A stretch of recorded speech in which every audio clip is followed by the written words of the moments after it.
I'm walking down a neighborhood in Kapolei, Hawaii that didn't exist when I first moved here. And they made housing where people can own their own businesses on one level and live on the other level. And I'm going to a spa because I've been in a lot of pain lately, and my daughter bought me a gift certificate, and I'm walking around this beautiful neighborhood. It's has a lot of flowers that grow on the west side of the island, like this one and this one because we don't have as much. We have a lot of sunshine and not enough rain.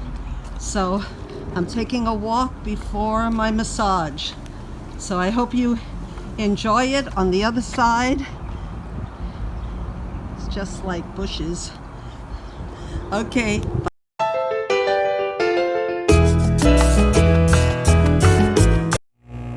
Hi booktube, it's Marilyn, the baby boomer booktuber. Welcome to my channel, and welcome if you're new. Thank you very much for subscribing if you haven't already. This is a cornucopia, a mishmash of a video, but I hope you'll enjoy it. In the beginning of the video, I take you on a walk, very short walk. I had my cane with me, and I just wanted to add that the city that I was walking in, Kapolei, I said it didn't exist when I came here. What I meant was these were all sugar fields.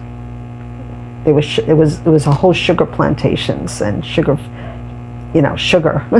And when sugar didn't sell that much, we still have one CH sugar plantation in one of the islands. I don't think it's in our island, but buy CH sugar. No, this is not a commercial, but we believe that our sugar is the best.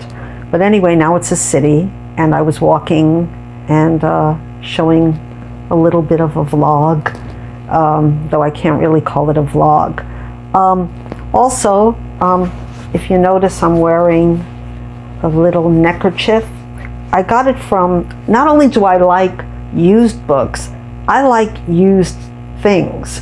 And I got this on a new website that I found called ThreadUp.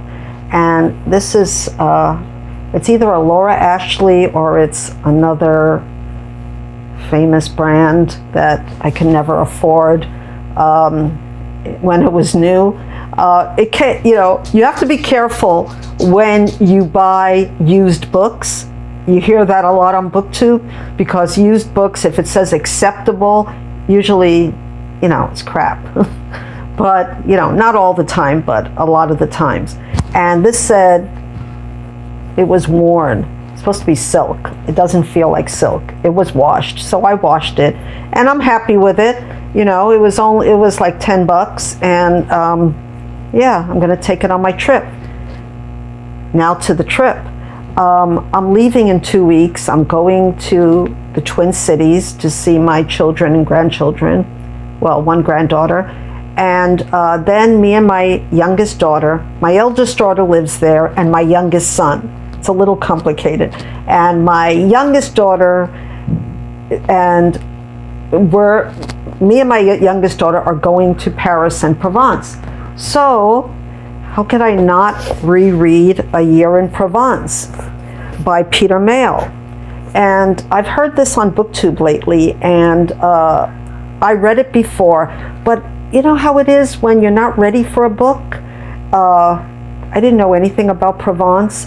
I didn't get his humor in my, in the 80s, or I didn't, I was into traveling, but I didn't travel to France, but I had been to Europe, but I wasn't interested. Now I find it hilarious. I find it interesting, and I find it that it's making me really excited about going to Provence. It's about, what is it about? Peter Mayle, I'm pretty sure this is a memoir. And he goes with his wife and they buy a kind of a broken down house. I don't know if it's broken down or just aged. And they fix it up, and while they're fixing up, they're living there, and they're learning about country life in Provence. And this is, a classic. I mean, people talk about this. I heard he wrote another book about his dog, and I want to read that after I read this. But, this made me laugh, and that's always good. On a sentence level, it's well written. And there's a lot of praise for this book that I didn't really notice when I read it the first time. It says, get a glass of Mark, lean back in your most comfortable chair, and spend a delicious year in Provence by George Lang. And engaging, funny, and richly appreciative by New York Times Book Review. In this witty and warm-hearted account, Peter Mayle tells what it's like to realize a long-cherished dream and actually move into a 200-year-old stone farmhouse, that's what it is, in the remote country of the Luberon with his wife and 2 large dogs. And the way it's set up, it's from January to December. And, he's funny. And even when he's recounting his conversations with different people, he's funny. And he talks about how cold it is in January. So he goes to this party where the food keeps on coming. And by the way, this has wonderful depictions of food. It made me really hungry. I can't wait to eat in Provence. But he goes to this party. They want to check him out, basically. And they said, oh, well, how is this weather? January is very cold in Provence. And it has a wind called the Mistral wind that comes from Siberia, and it's really, really bad. And they didn't know anything. They knew about it, but they didn't experience it. So they asked him, how's this compared to England? Because he's from England. And he says, well, it's like our summer. And they look at him and they're like, is he kidding or isn't he kidding?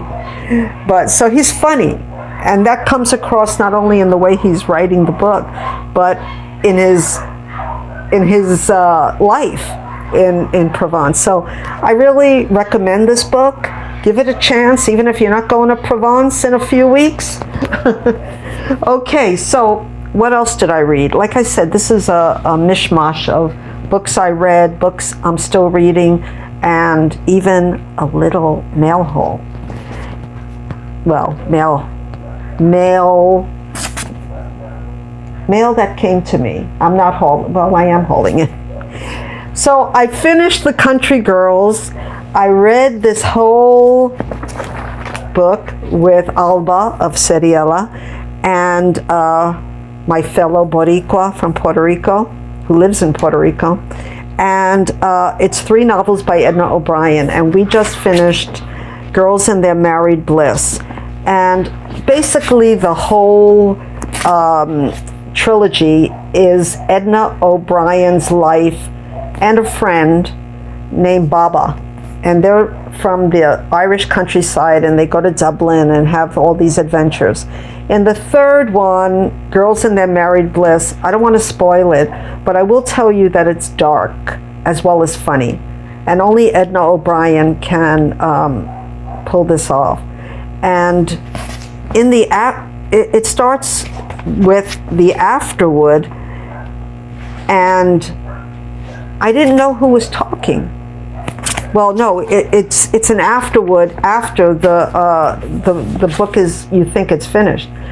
And the afterword was, I thought, in Edna O'Brien's voice. But no, I was saying, why is she going back to the same place where something happened to Kate? And then I realized it's in Baba's voice. And then, I'm not going to spoil it, but yeah, it's pretty dark. But I laughed in certain points. yeah, and I felt like crying in other points. I really, really want to read more of Edna O'Brien. So that's The Country Girls. I'm glad I read it. This is a book to reread.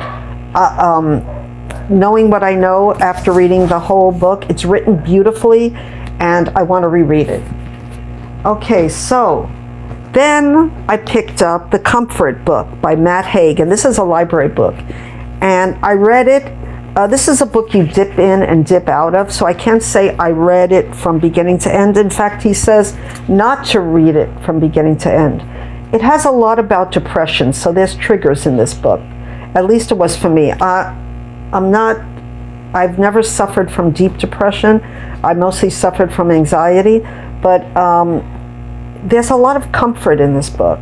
And some people listen to it on audio, but I think this book would be better for me, like I'm reading it now, while I can write down certain aspects that, this is funny because I think I said in a comment to somebody that I said the word aspect 3 times last time.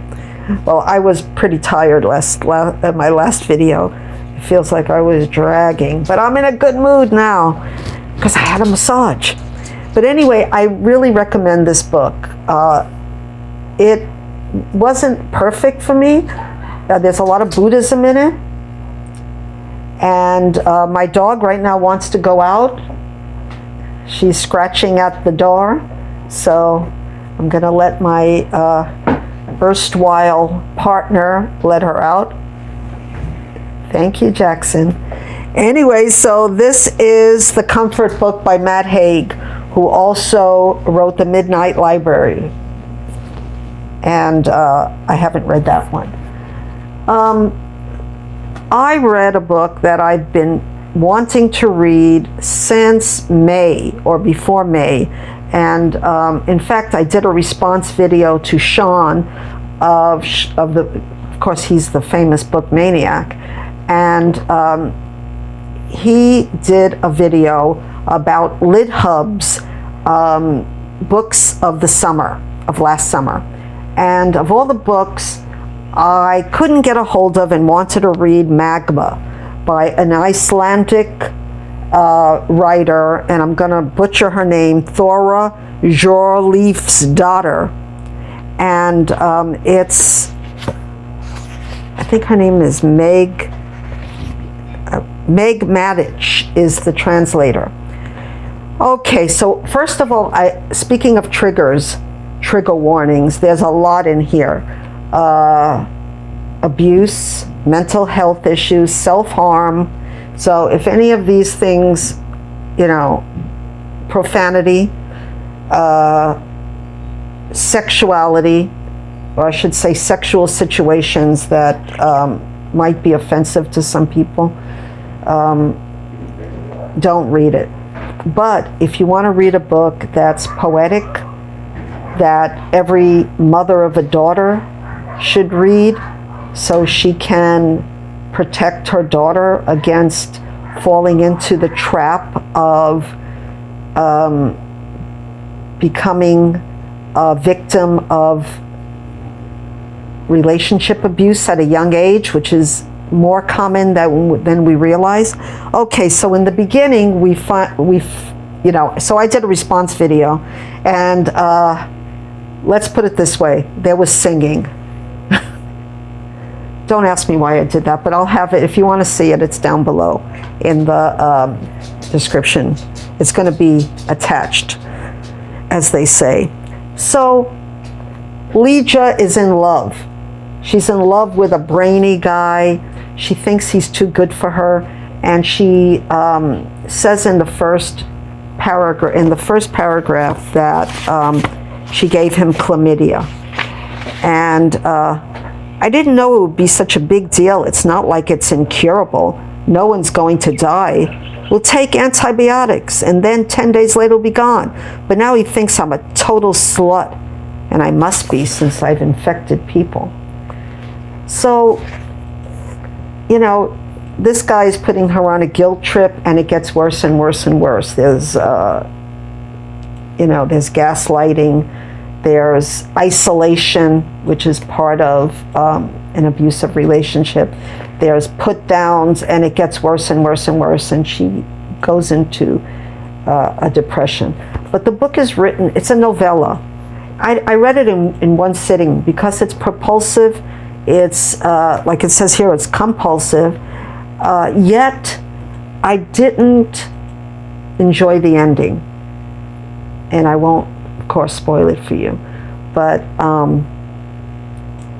I think this is an ending that happens to a lot of young girls who get into these kind of relationships. In the beginning, I didn't understand it too well because she comes from a happy childhood. But then you realize that there are ghosts from her past, and the way she brings it out, the author, is very well done. And also, like I said, she's a poet, so it's quite lyrical as well as dark, and you get the feeling of Iceland. I'm going to pronounce this right. I've been here, I've been to the airport. Reykjavik is the capital. If you know how to pronounce it, let me know. I should have looked that up.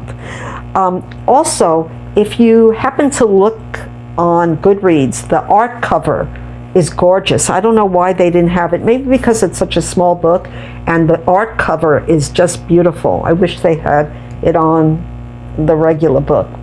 Anyway, I would say this is kind of a must-read, especially if you have a daughter or if you're a young girl she's 20 years old. If you're dealing with emotional abuse, this is a good book to read, so you won't fall into the trap that Legia fell into.